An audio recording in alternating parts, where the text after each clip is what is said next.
Assalamualaikum warahmatullahi wabarakatuh. Selamat siang, sahabat JKN.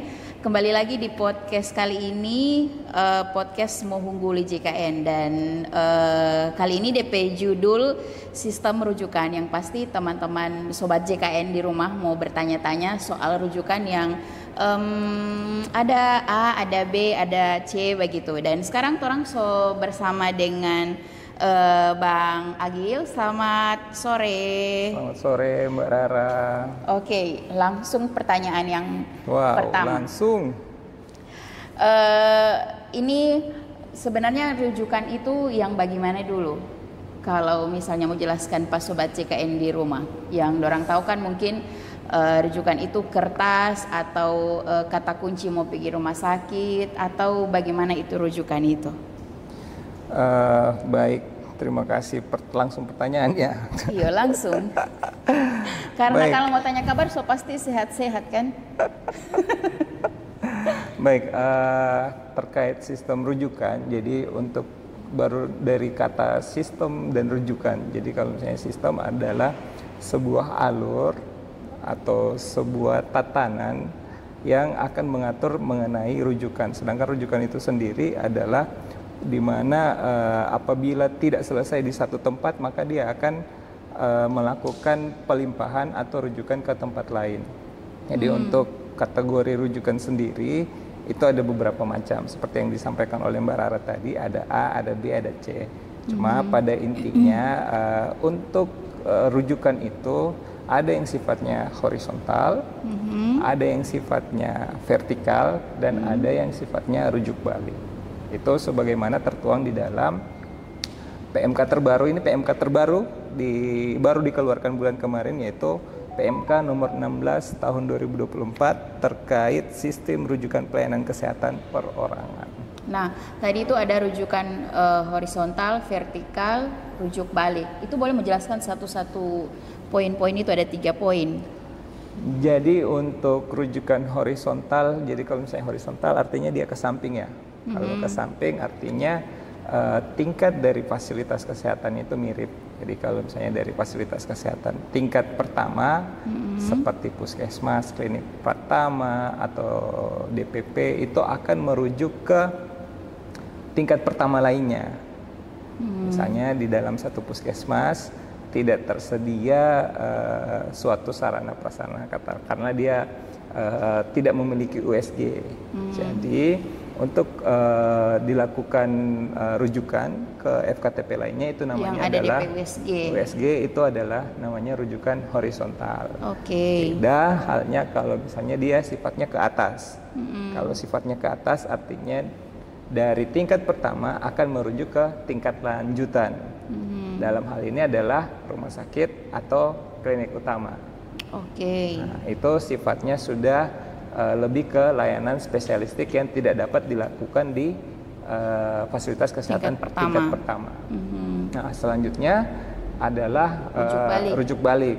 Jadi kalau misalnya dia sudah selesai di tingkat lanjutan dan menurut dokter atau DPJP yang ada di tingkat lanjutan pasiennya sudah termasuk dalam kategori pasien yang stabil, khusus untuk beberapa kategori diagnosa, itu akan dilakukan rujukan ke tingkat pertama kembali, agar biasanya itu pasien-pasien dengan penyakit kronis. Kalau kita tahu kan penyakit kronis memang sudah ada programnya tersendiri, ada juga nama programnya ada rujuk balik yang ada di dalam program JKN, itu bisa dikelola di fasilitas kesehatan tingkat pertama. Oke. Nah, kalau yang tadi kan kalau dia dari FKTP ke FKRTL itu yang mungkin banyak orang jaga pakai. Nah, itu boleh mungkin menjelaskan kapan kira-kira atau bagaimana DP proses sampai mau terbit DP nama itu rujukan dari Vaskes tingkat pertama ke Vaskes tingkat lanjutan atau ke rumah sakit.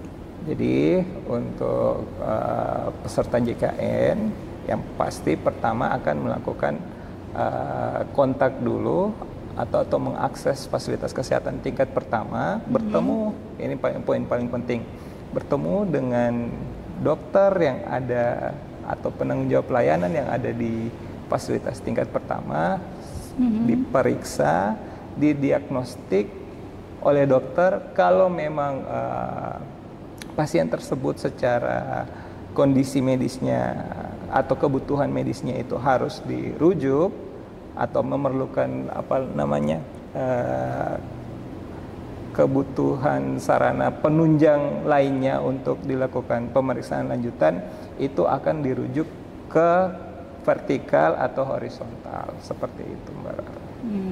Berarti DP kata kunci tadi indikasi medis atau indikasi untuk dirujuk ya. Ya, kebutuhan medis pasien itu bergantung dari dokter penanggung jawab pasien, bukan atas permintaan sendiri oleh peserta JKN. Jadi dipastikan peserta JKN memeriksa diri ke dokter yang ada di fasilitas kesehatan. Oke, jadi kata kunci atau mau garis bawahi indikasi medis atau membutuhkan penanganan lanjut. Nah, ini kan pasti ada di tiap brosur itu syarat dan ketentuan berlaku.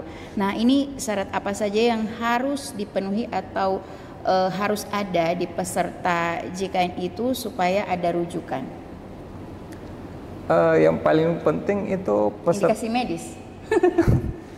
Pertama adalah sebelum ke indikasi medis, dipastikan dulu pesertanya itu adalah peserta JKN yang aktif. Dia bisa mengakses, bisa diinputkan di dalam aplikasi jika peserta tersebut aktif. Itu yang pertama. Kemudian yang disampaikan oleh Mbak Rara tadi adalah indikasi medis atau kebutuhan medis dari peserta. Nah, untuk rujukan pun itu biasanya dokter penanggung jawab pasien akan melihat terkait akses layanan dan kompetensi dokter spesialistik yang diperlukan, seperti itu. Oke, ini pertanyaannya mungkin dari sisi peserta ya. Bagaimana BPJS Kesehatan ini memastikan bahwa peserta ini mendapatkan pelayanan yang sesuai dengan rujukan yang diberikan? Bagaimana BPJS Kesehatan ya? Memastikan, karena kan BPJS Kesehatan tidak ada atau tidak hadir pada saat FKTP ini memberikan pelayanan, atau bisa jadi menurut si peserta dia itu harus mau keluar rujukan, tapi menurut si dokter di FKTP sebenarnya dia masih bisa ditangani di vaskesnya, atau mungkin hanya dirujuk ke vaskes satu yang lainnya yang setara. Somati.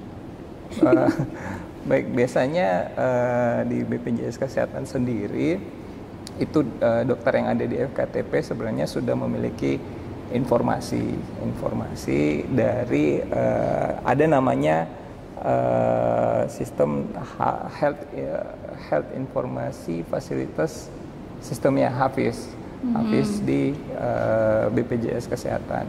Dari dokter itu sebenarnya bisa melihat kalau dia akan merujuk, dia bisa melihat kebutuhan pasien ini kemana, ke poli apa saja.